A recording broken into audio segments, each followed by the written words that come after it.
What's going on, YouTube? Here we are. We're doing another project here for do-it-yourselfers. We're in the house today. It's cold out. It's like 10 degrees outside, and we're installing this new barn door I bought for the one bedroom that I have in the house here. So I'll show you that in a second. So here's our project. This is what we're going to be doing. This is the door that we're going to be installing here. It's a sliding barn door.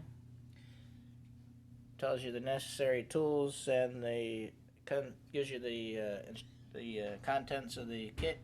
So we're going to be installing this today, and we'll keep you updated. Alright guys, so we kind of ran into some trouble already right off the bat with this door installation here.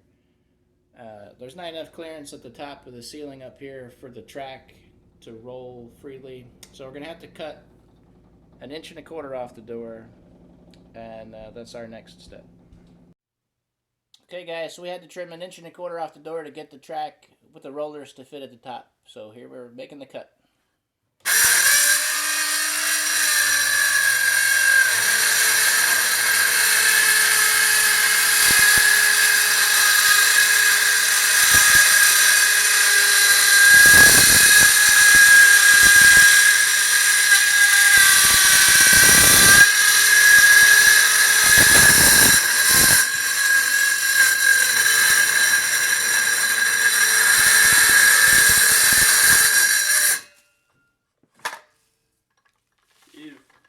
Okay, so we set up plastic, and we made to catch the dust, and we made our lines 1.25 inches down from the top.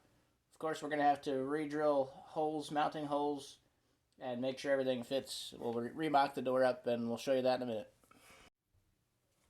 Okay, we've mocked up the door here, and we now have ample clearance for the door to swing. So, not to swing, it's going to slide to the right over into the corner of the room over here.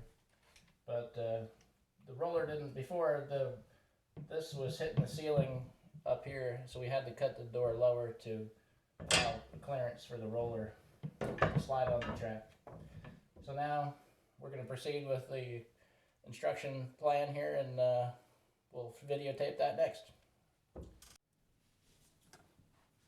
Okay, we've got our new locations that we've marked for our relocating our bracket on the door. The existing holes where we had to cut the door and remove some material, so we had to re-drill the holes. So I've marked those, and we're going to drill them now.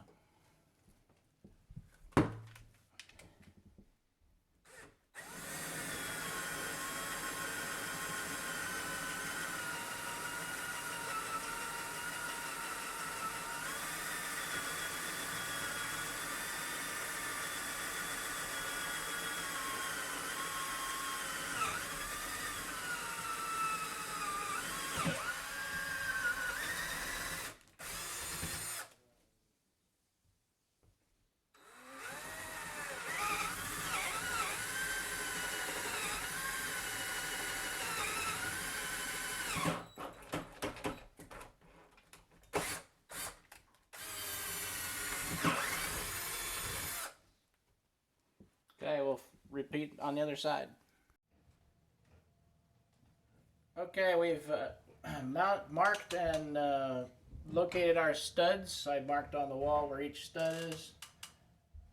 I have pre-drilled the screw locations, and we're going to install the header board for the sliding door.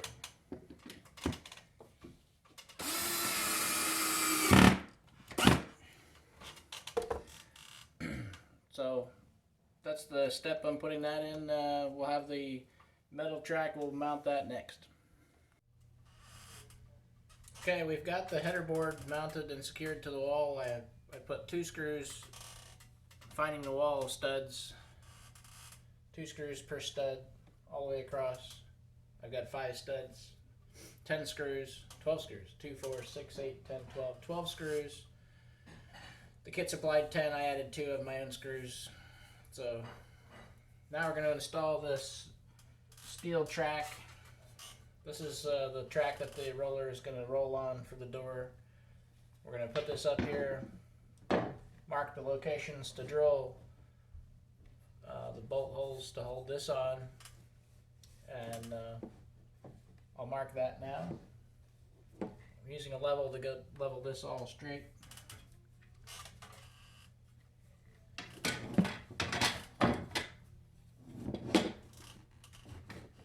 So we'll mark these locations and drill these holes, and I'll be right back.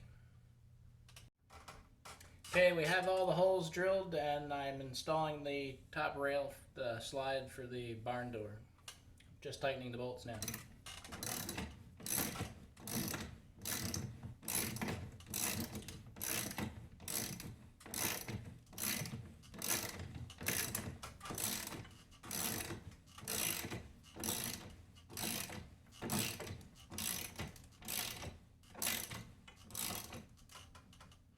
One note, if you're doing this project, since we did have to alter the height of the door to match the lower ceiling, you will have to double check the clearance of the rollers that go on top of this rail so that you have clearance.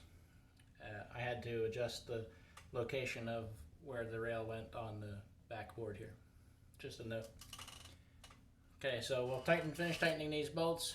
We'll hang the door, install the hardware, and the job will be finished. So I got the bolts all tight on the rail, so I hung the door just to see how it glides on there, and so far it seems pretty good.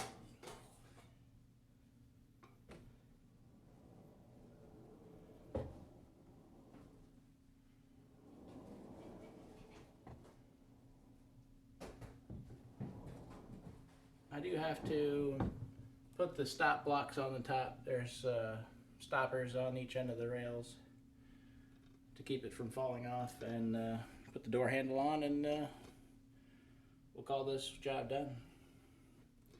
Okay, we're done. Okay, so we have the door all hung up, and I'm putting in the stoppers. As you can see though, I'm having a problem with the top of the door that I cut to make clearance because of the lower clearance area here.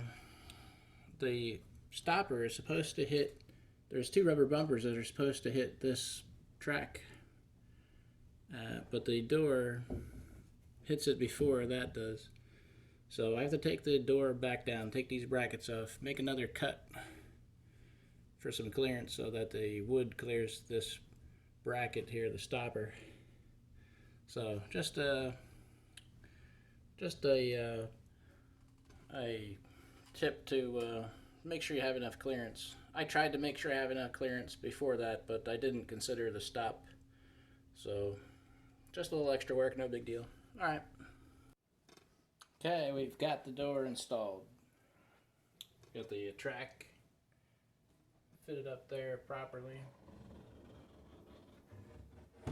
Hits the bumpers correctly. Slides nice and free.